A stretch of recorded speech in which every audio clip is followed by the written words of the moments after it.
This video is on different polarities that you can embody in leadership. And this started with, me thinking about facilitation and leadership and how people often define those differently. And then I realized there were a lot of different ways, kind of ends of a spectrum that people exist on when we're talking about leadership. And we wanted to give some examples of those for what different kinds of leader can you be and where you might want to find someone to even out a polarity that you have.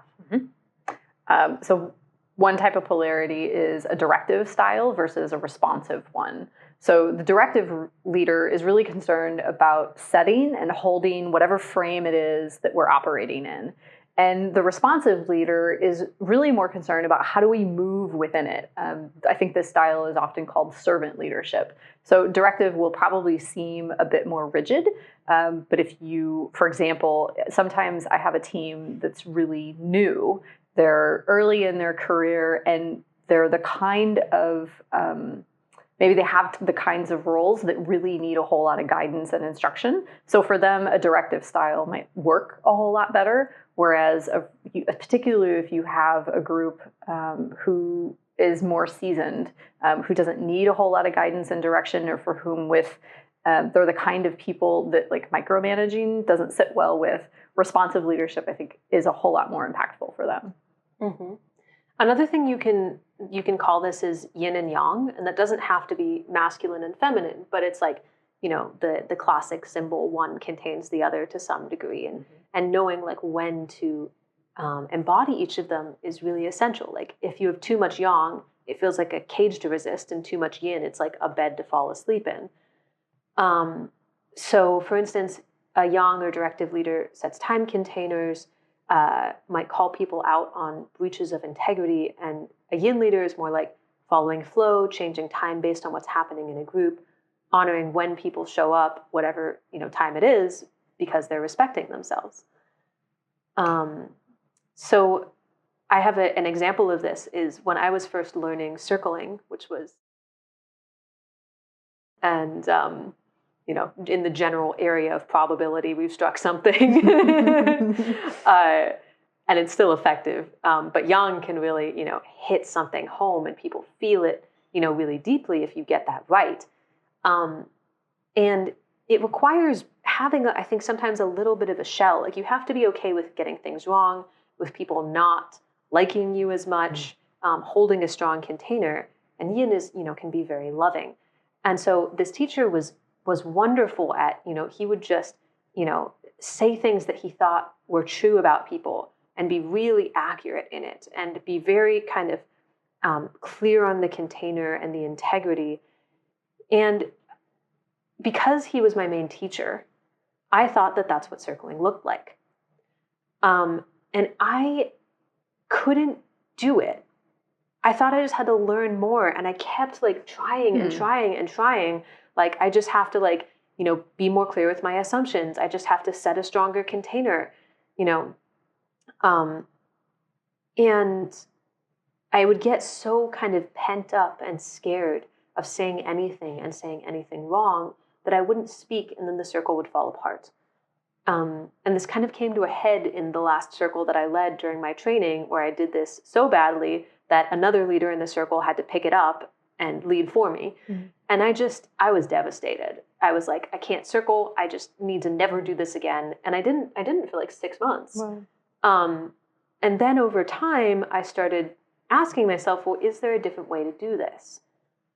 And I started developing a little more of my own style. I was like, well, maybe there's value to like calling people out and like holding them to integrity and showing them new things about themselves. But maybe there's also value to them just feeling loved, even if there are things that could be improved. And that's also important. And over time, I really developed my own style of how to do this. And I even started teaching circling. And then later on, Decker and I started leading together. And it turned out that our styles were really complementary, very different, but really complementary when done together. But until I acknowledged that there was another side to that spectrum instead of a right and wrong, it was really hard for me to do the thing. Yeah, that's like your superpower. I know, it is now. Yeah. And I'm like gradually kind of getting better at the yawn, but like real slow. I still work with other people when I need that. Yeah. Hell yeah. Mm-hmm. So another polarity might be one that looks like teaching versus eliciting or coaching.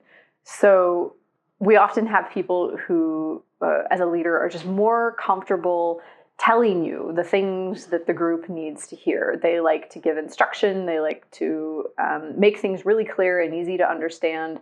And then for some groups, that works really well. Then there are other leaders who I find work better if they're just asking lots of questions from the group all the time. And so in a way, it's a style of leadership that's like curiously pulling out of the group whatever it is that they're trying to learn. And so in a sense, you get each person in the group involved in their own learning rather than like handing them all the answers. Another one is the more cognitive or rational approach versus the emotive or intuitive approach. I find that some people really, really care about the data. They want to know the theory behind the thing. They want to know like what studies are supporting this work that we're doing. And then there are others who like their deepest power is in tuning into their intuitive sense of how the room is feeling, what people need, and they'll lead with that. Mm-hmm. I think sometimes this is called system 1 versus system 2. Oh, yeah. Different parts of the brain. Yep. So I loved what you said on this, that reliance on cognition often misses nuance. It's technically correct, but people can find it hard to engage with it. Yeah. And then in the emotive, if there's too much emotion, people don't feel held in a strong container, and the group can find it harder to come to consensus. Yep. And there are lots of other polarities like this. So one thing that I'll invite is like, think about, whenever we teach leadership in person, one of the first things I ask is, what does a good leader do? Or what do you see in a good leader that makes you want to follow? And people will put all of these different words up on the board, like integrity, flow, time containers, self-awareness, and then we'll look at them and I'll say, can you do all of these? And some people will say yes, and there's a way in which you can. Like, you can embody at least a little bit of all of them. But can you do all of them equally?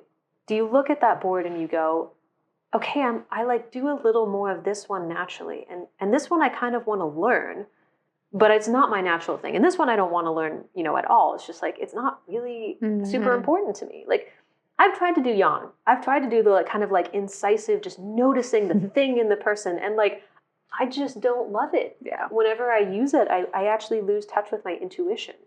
It's like it cuts off something in me.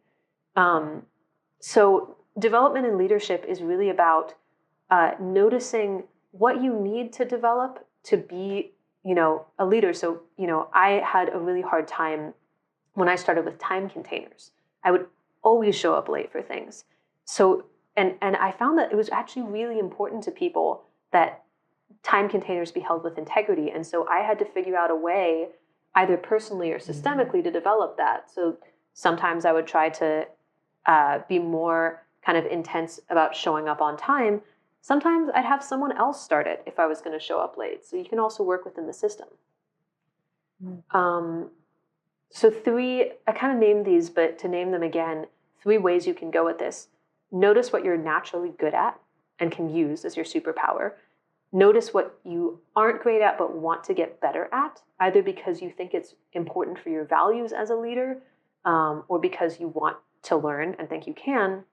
And then notice what you're not good at and also don't want to learn. And that's a place where you can start bringing in other leaders to start working with you and to shore up your weak edges.